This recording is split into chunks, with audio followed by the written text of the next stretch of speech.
Hi friends, నా పేరు కిరణ్. ఆ రోజు టీవీలో ఒక సినిమా వస్తుంది. అది చాలా కామెడీ పిక్చర్. దానిలో హీరో తొడమీద ఉన్న పుట్టుమచ్చ కోసం వెతుకుతూ ఆడవాళ్లకు తొడమీద పుట్టుమచ్చ ఉంటే ఆ మనిషిని పెళ్లి చేసుకోవాలని చాలా ట్రై చేస్తూ అలా కామెడీగా ఉండేది. మేము అలా చూస్తూ ఆ సినిమా అంతా అయిపోయాక ఆంటీని నేను ఒక మాట అడిగాను. నిజంగా తొడమీద పుట్టుమచ్చ ఉంటే ఆ అమ్మాయిని చేసుకుంటే అదృష్టమా అని నేను అడిగాను. అప్పుడు ఆంటీ అవునే, నాకు కరెక్ట్గా తెలియదు కిరణ్, అది కామెడీ కోసం పెట్టారేమో ఆ సినిమాలో అని అన్నది. ఒకవేళ అది నిజమైతే అన్నాను. ఆంటీ కొంచెం ఇబ్బందిగా నిజమైతే మంచిదే కదా, నాకు తెలిసి నిజమే కావచ్చు అన్నది. మరి నాకు కూడా అలాంటి మచ్చ ఉన్న అమ్మాయిని చేసుకోవాలని అనిపిస్తుంది అన్నాను. అవన్నీ పట్టించుకోకు, నువ్వు అలా పట్టించుకుంటే ఎలా కనిపెట్టి ఎలా చేసుకోగలవు, అవి జరిగే పనులు కాదు. ఆ సినిమాలో ఏదో కామెడీ కోసం అలా పెట్టారు తప్ప అందరూ అలా ఎలా చూసి చేసుకుంటారు అన్నది. నేను కొన్ని వీడియోస్ ఓపెన్ చేసి కూడా యూట్యూబ్లో చూశాను. అది నిజమే అని కొందరంటే అదేం లేదని కొందరు అంటున్నారు. కానీ ఎందుకో తెలియదు కాని ఆ మచ్చ ఉన్న మనిషి మీద నాకు ఆశ కలిగింది. ఆ రోజు నుండి ఇక పెళ్లంటే ఖచ్చితంగా నా పెళ్లం తొడమీద ఖచ్చితంగా పుట్టుమచ్చ ఉండాలి అని అనుకుంటున్నాను. అలా ఆలోచించుకుంటూ అలా ఉంటే ఎలా ఉంటుందో అనుకుంటూ ఉండేవాడిని నేను. ఇక చెల్లికి చదువులు, నా చదువులు ముగించుకున్నాను. ఇక చెల్లికి పెళ్లి చేయాలని ఇంట్లో ప్రపోజల్ తెచ్చారు. కాని ఆ అమ్మాయి అప్పుడే అబద్ధం చెప్పేసింది.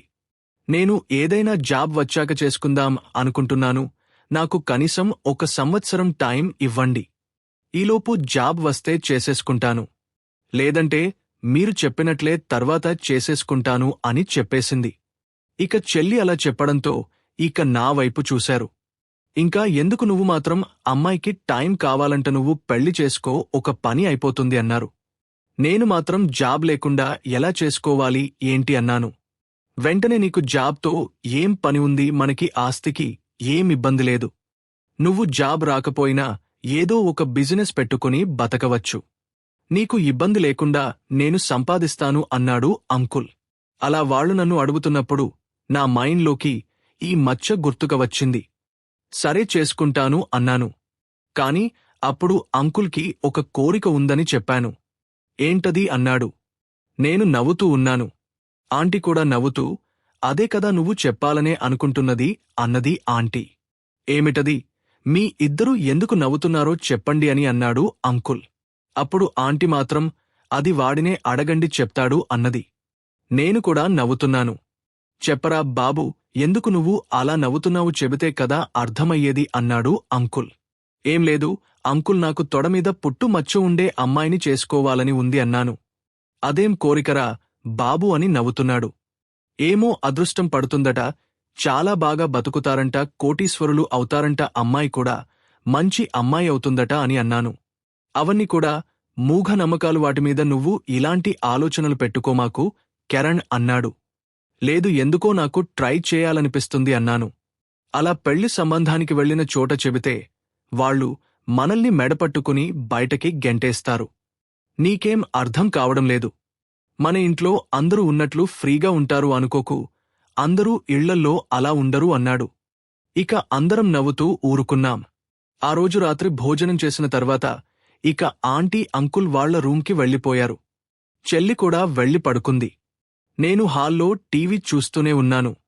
నిద్ర రాకపోవడంతో ఫోన్ కూడా చూడబుద్ధి కావడం లేదు. అలాంటివి చూస్తూ టీవీ ఆఫ్ చేసి కూర్చుని కాసేపు ఫేస్బుక్ చూసుకుని ఇక లైట్లు ఆఫ్ చేసి వెళ్లి పడుకుందామని లైట్ ఆపడానికి వెళ్లాను. స్విచ్ బోర్డ్ ఆంటీ వాళ్ల రూమ్ పక్కనే ఉంటుంది. అది ఆపడానికి వెళ్లినప్పుడు వాళ్లేదో నవ్వుకుంటూ ఉన్నారు. ఏంటి ఈ టైంలో వీళ్లు పడుకోకుండా నవ్వుకుంటున్నారు అని నేను డోర్ దగ్గర చెవి పెట్టి వింటున్నాను. కాసేపటికి ఎందుకే వాడికి ఆ కోరిక కలిగింది అన్నాడు. ఏమోనండి, నాకు ఆ మాట వినగానే నవ్వవచ్చింది అన్నది. ఆ సినిమా వాడు చూడడం పెద్ద ప్రాబ్లం అయినట్టుందిగా అన్నాడు. అవునండి, వాడు ఫిక్స్ అయ్యాడు, ఏం చెప్పాలో తెలియడం లేదు అన్నది ఆంటీ. అందరికీ నీలాగే అక్కడ ఎందుకు ఉంటుంది మచ్చ అన్నాడు. అప్పుడు అర్థమైంది, అంటే ఆంటీకి పుట్టు మచ్చం ఉందని. కాసేపటికి అంకుల్ నాకేమా అదృష్టం పట్టింది అన్నాడు. ఆంటీ కొంచెం కోపంగా పట్టలేదా ఏంటి, మనకి ఫస్ట్లో తినడానికి ఏమో ఉండేది కాదు, నన్ను చేసుకున్న తర్వాత కొద్ది రోజులకే నీకు ఉద్యోగం వచ్చింది, అది కూడా పెద్ద ఆఫీసర్ ఉద్యోగం రావడం అంటే చిన్న మాటలా, మనకి ఇంకా ఆస్తులు కూడా కలిసి వచ్చాయి, నీకన్నీ కలిసి రావటం ఇదే కదా అని కోపంగా అంది. ఇక వెంటనే అంకుల్ తమాషాకి అన్నానులే, ఎందుకు కోపం తెచ్చుకుంటావు అని నవ్వుతూ అన్నాడు. ఇక నేను లైట్ ఆఫ్ చేసి అక్కడి నుండి వెళ్ళిపోయాను. నా గదిలోకి వెళ్ళిపోయి అప్పుడు ఆలోచించడం మొదలుపెట్టాను. అంటే ఆంటీకి పుట్టుమచ్చ ఉంది అనుకుంటాను. ఉంటే ఎంత మచ్చ ఉంది, అది ఎలా ఉంది, ఉంటే కరెక్ట్గా ఎక్కడ పుట్టింది అని ఆలోచన బాగా ఎక్కువైపోయాయి. కాని ఆలోచన వస్తే వచ్చింది కాని నాకు చూడాలని కోరిక బాగా ఎక్కువైంది. అప్పుడు నాకు భయం, ఆశ్చర్యం రెండు కలిగాయి. కోరిక ఉంటే ఉన్నది కాని ఇదేంటి చూడాలని ఆశ పెరిగింది. ఇంతకీ ఆంటీ తోడ ఎలా ఉంటుంది, తెల్లగా ఉంటుందా, మెత్తగా ఉంటుందా, ఎలా ఉంటుంది అనే ఆలోచనలు బాగా పెరిగిపోతున్నాయి. ఇదేంటి ఇలా మారిపోతున్నాను అనిపిస్తుంది. కాని నాకు ఇంకా ఆలోచనలు పెరిగిపోతూనే ఉన్నాయి. ఆంటీ అందంగానే ఉంటుంది కాబట్టి ఆంటీ తోడలు తెల్లగానే ఉంటాయి. తెల్లగా ఉన్న చోట పుట్టు మచ్చ బాగా కనిపిస్తుంది. అది ఎంత సైజులో ఉండి ఉండవచ్చు అనే ఆలోచన నాకు బాగా పెరిగిపోయింది. ఎంత కంట్రోల్ చేసుకుని నాకు నేను తప్పు అని చెప్పుకున్నా కూడా ఆలోచన మార్చుకోలేని పరిస్థితిలో ఉన్నాను.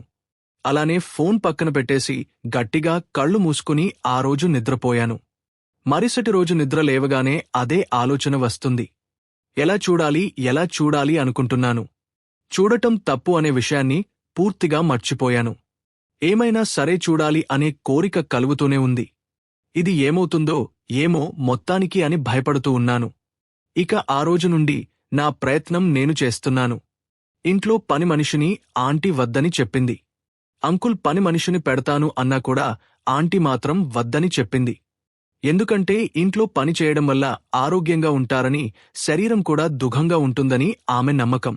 అందుకని ఒక్కోసారి చీర ఎత్తి నాడుముల దగ్గర కట్టుకున్నాగాని, కొంచెం కూరగాయలు కోస్తూ, ఒక్కోసారి కింద కూర్చున్నప్పుడుగాని తొడవ వరకు చీరలు లాగడం జరిగేది. నేను కావాలని చూస్తూ ఉండేవాడిని. 2 సార్లు అయితే ఆంటీ పూర్తిగా గమనించి చీరను కిందకి లాకోవడం జరిగింది. అలా నేను గమనిస్తున్నానని ఆంటీకి గట్టిగా నమ్మకం కుదిరింది. ఇక నా ముందు మాత్రం కాళ్లమీద నుండి చీర కూడా పైకి లేవనివ్వకుండా తిరుగుతూ ఉంటుంది. ఏంటి ఇలా చేస్తుంది అనుకునేవాడిని. ఒకరోజు మిద్దెమీద బట్టలు తీయాలని పైకి వెళ్ళినప్పుడు వర్షం బాగా కురిసింది. ఆ రోజు ఆంటీ ట్రాన్స్పరెంట్ చీరలో ఉంది. ఆ బట్టలు తీసుకుని వచ్చేలోపు ఆంటీ బాగా తడిసిపోయింది. ఇక ఏమైనా సరే ఖచ్చితంగా ఈరోజు ఆ మచ్చ చూసి తీరాలి అనుకుంటూ హాల్లో అలానే కూర్చున్నాను. ఆంటీ బట్టలు తీసుకొచ్చి పక్కన వేసి తల తెరుచుకుంటుంది. ఆంటీ నా వైపు తిరగడంతో నేను చాలా ప్రయత్నం చేస్తున్నాను. అది ఒక చీర మాత్రమైతే ఖచ్చితంగా కనిపించేది.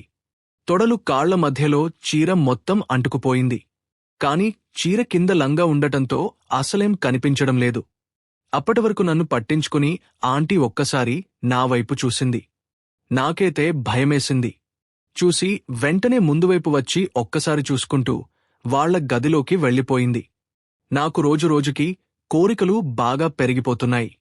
ఆంటీ రిలేటివ్స్ ఫంక్షన్ ఒకటి వచ్చింది. ఆ ఫంక్షన్కి అంకుల్కి సెలవు దొరకపోవడంతో ఆంటీ నన్ను వెళ్లి రమ్మని చెప్పాడు. ఇక మేము ఆ రోజు ఇద్దరం ఫంక్షన్కి వెళ్లడానికి రెడీ అయ్యాం. ఇద్దరం ఆ రోజు మధ్యాహ్నం నుండి బయల్దేరాం. బైక్ నేను డ్రైవ్ చేస్తుంటే ఆంటీ వెనక కూర్చుంది. మధ్యలో బ్రేక్ వేస్తున్నప్పుడు ఆంటీ నాకు తగులుతూ ఉంటే నా బాడీ అంతా చాలా హిట్ ఎక్కింది. కాని నాకేదో తెలియని కోరిక మాత్రం నాలో రగిలిపోతుంది. కాని అసలు ఇది జరిగే పనేనా అని నాలో నేను అనుకుంటూ ఉన్నాను. ఆ రోజు ఆ ఫంక్షన్ మొత్తం చూసుకుని బయలుదేరాం. అప్పుడే చీకటి పడుతుంది. మేము అక్కడి నుండి రావాలంటే మినిమం ఒక 2 గంటల సమయం పడుతుంది. మేము బయలుదేరడంతో ఒక 20 కిలోమీటర్లు రావడం జరిగింది. ఆ మధ్యలో వాన భయంకరంగా పడింది. బండి తోలలేక ఆపేశాను. ఎక్కడికైనా పక్కకి వెళ్దామంటే అక్కడెక్కడ కూడా ఇల్లుగాని ఏమీ లేని ప్రదేశం. ఇక చేసేదేమీ లేక వర్షంలో ఇద్దరం తడుస్తూనే అలానే ఉన్నాం. ఏంట్రా ఇలా అయింది అంటుంది. ఏం చేద్దాం తప్పదు కదా అన్నాను. ఒక 5 నిమిషాలకే ఇద్దరం పూర్తిగా తడిసిపోయాం. ఇక మళ్ళీ ఆంటీ చీర మొత్తం బాడికి అంటుకుపోయింది. ఇక నేను మళ్ళీ ఇదంతా మర్చిపోయి ఆంటీ వైపు చూడటం మొదలుపెట్టాను. కాసేపటికి ఆంటీ గమనించి ముందువైపు చీరను లాక్కుంటుంది. ఒక 15 నిమిషాల తర్వాత వర్షం తగ్గింది. ఇక బైక్ తీసెను.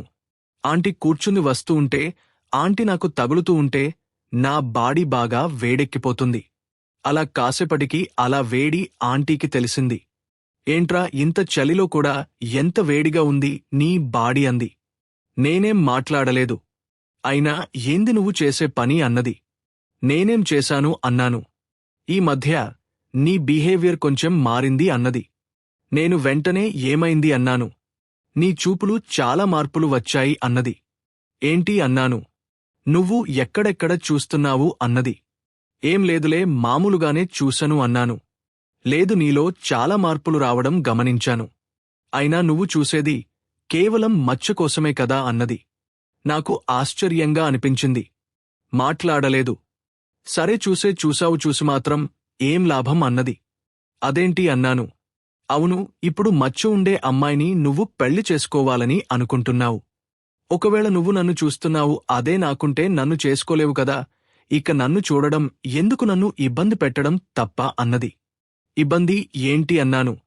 నీకేం తెలుస్తది, వయసుకు వచ్చిన కుర్రాడు చూస్తే ఆడదానికి ఎంత భారంగా ఉంటుందో తెలుసా అన్నది. అల్లుడు చూసినా అలా ఎలా ఉంటుంది అన్నాను. అల్లుడైనా సరే చూసినప్పుడు ఎలా ఉంటుంది అన్నది. అయినా నువ్వు అలా చూడకు, నాకు కొంచెం ఇబ్బందిగా అనిపిస్తుంది అన్నది. ఎందుకు, ఏమైంది నీకు అన్నాను. ఎలా చెప్పాలో నీకు, ఒకవేళ మచ్చ ఉంది అనుకుందాం, ఏం చేద్దాం చెప్పు అన్నది. చూడాలని ఉంది అందుకే కదా అన్నాను. ఒక్క క్షణం ఆంటీ ఆశ్చర్యంగా ఒరే కన్నా నేను మీ అత్తనురా, ఎలా చూస్తావు నువ్వు అన్నది. అంటే నీకు ఉండా ఏంటి అన్నాను. ఏంటి అంత సంతోషంగా అడుగుతున్నావు, నాకు ఉందని నీకు చెప్పానా ఏంటి అన్నది. కాని ఆంటీ కోపం తెచ్చుకోవడం లేదు. చెప్పు ప్లీజ్ అన్నాను. ఒరేయ్ నేనేదో మామూలుగా మాట్లాడుతుండేసరికి నువ్వేంటి ఛాన్స్ తీసుకుంటున్నావు అన్నది.